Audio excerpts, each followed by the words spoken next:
Too many times I find myself making way too many decisions in one day. And it happens to most entrepreneurs. Decision after decision after decision, and then you get decision fatigue. So you want to make the decisions in the right way. You want to be decisive in what you want to do and where you want to go. And you also want to take massive action. So how can we be more decisive and take massive action? The 10 times type of action, not the 1 times. The things that will actually help us do more. And guess what? It actually requires way less. See, the secret is doing less will help you achieve more. How do we do that? So here's the key. The first thing is you're making too many decisions. You have to actually start by making fewer decisions in the day. How do you do that? You do that by prioritizing the most important thing for a day, for a week, for a month, for a goal.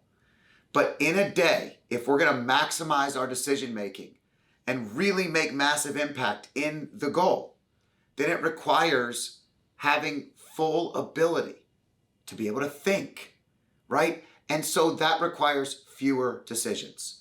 Fewer decisions allows you to then prioritize the most important ones.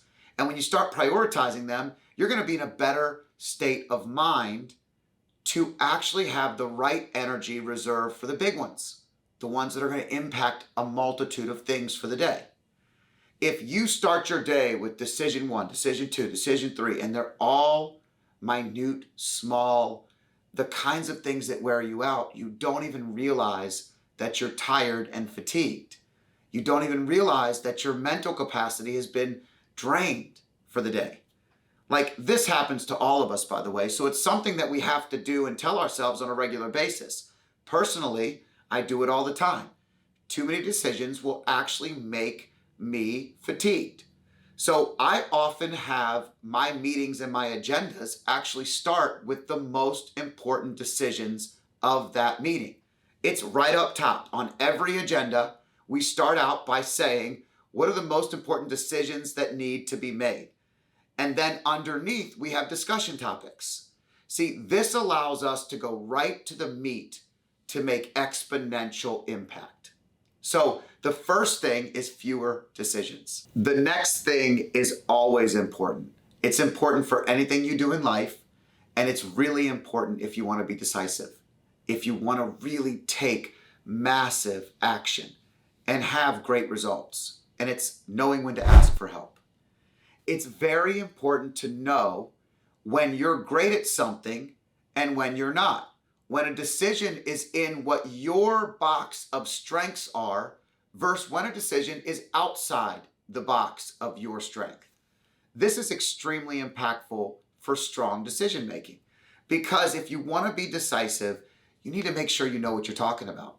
You need to be making a decision that you feel comfortable making, right? But not all the time do people have the self-awareness to understand that this decision might be out of their comfort zone. The decision might not even be in their knowledge zone.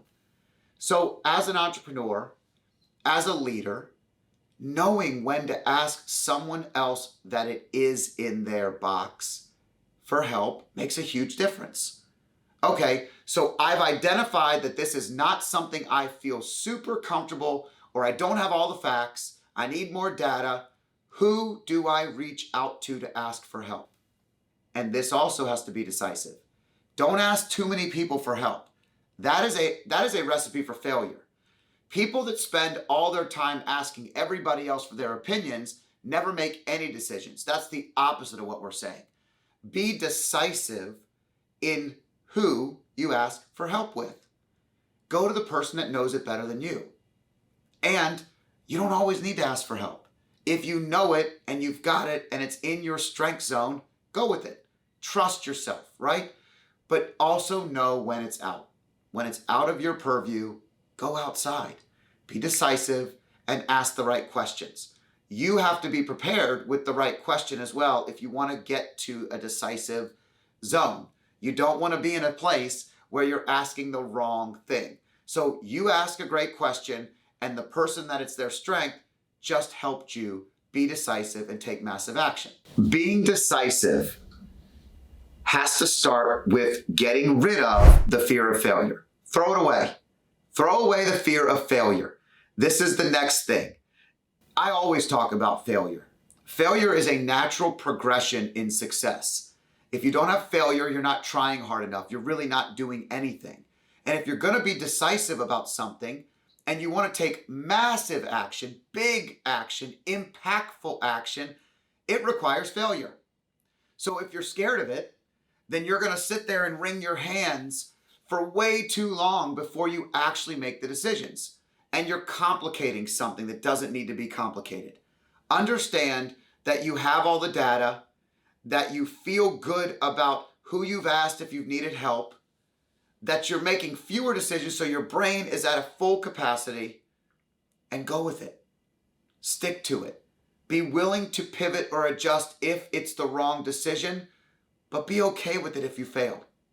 The truth is, you have to get comfortable with that level of failure. We're not talking about huge failures. We're talking about little incremental failures that being decisive is going to entail. It's going to be a part of being decisive, and it's definitely going to be an enormous part of massive action. If you want to make an impact at anything, failure has to be a part of it. Any big thing you do, even if it's just a big decision, there's going to be parts of it that aren't perfect. So you have to be comfortable there. Fearing failure is a recipe for failure. And it's and not the kind you want, not the kind that moves you forward. Fearing failure is the kind of failure that holds you back, keeps you from making the right decisions, makes you worried about what other people are going to think. It's not the stuff that being decisive and massive action are made of.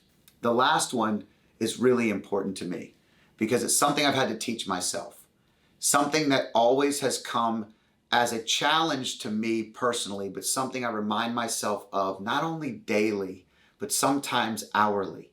And the reality is, massive action is the word we've used.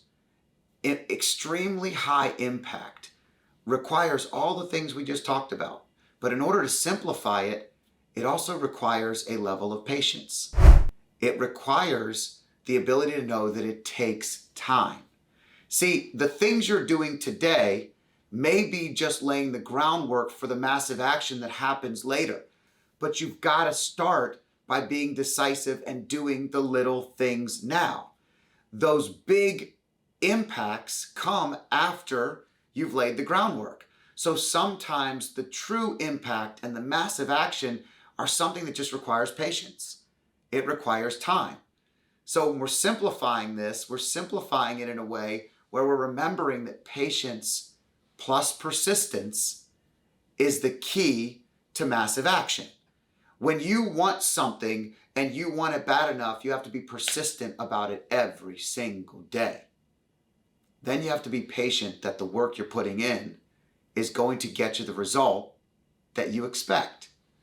But if you get too impatient, you quit. And you're not decisive at all. See, being confident in your decisions requires patience. It requires sometimes it to just work its way out. If we're going to make this simple and easy, and I'm going to help you make this less, not more, it really all starts with making fewer decisions. Asking for help with people that may have more data and information than you do towards their strengths. Knowing when to ask for help is crucial. Fearing failure is a recipe for failure. And we don't want that. So don't fear it. Be decisive and know that failure is a part of the journey. And last, it's going to take time. It will take time. Understand that patience and persistence will help you be more decisive, take bigger action, see bigger results, and win. Win more than you lose. That's the key. And if you do these things, you will not only be more decisive, but you figured out the recipe for massive impact. Thanks for watching. Like, share, comment. Tell us why this video matters to you and help us get the word out. And if you like videos like this, watch this next.